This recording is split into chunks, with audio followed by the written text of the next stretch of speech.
సూర్యాపేట జిల్లా కోదాడలో అగ్ని ప్రమాదం జరిగింది. చిమిర్యాలలోని ప్రభుత్వ ఉన్నత పాఠశాలలో అకస్మాత్తుగా మంటలు చెలరేగాయి. విద్యుత్ షార్ట్ సర్క్యూట్ కారణంగానే ఈ ప్రమాదం సంభవించినట్లు తెలుస్తోంది. మంటలు వేగంగా వ్యాపించడంతో పాఠశాలలోని పుస్తకాలు, ఫర్నిచర్ పూర్తిగా అగ్నికి ఆహుతయ్యాయి. సమాచారం అందుకున్న అగ్నిమాపక సిబ్బంది వెంటనే ఘటనా స్థలానికి చేరుకున్నారు.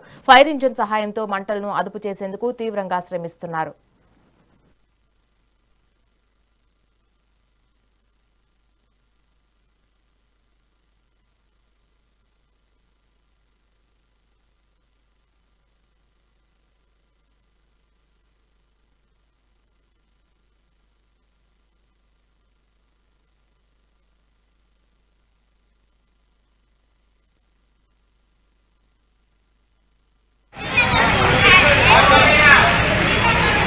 షార్ట్ సర్క్యూట్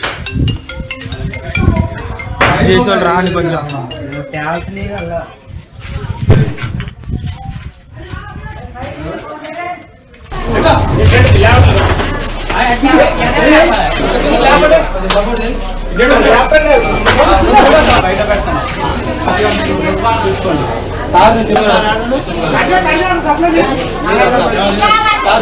సామాన్ బయట పెట్టిస్తారు.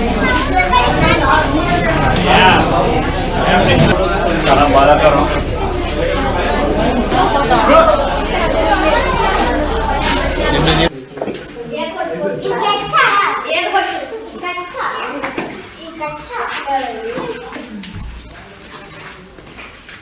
ఏం సందేశం ఊళ్ళో నుండి ఇట్లా చేసి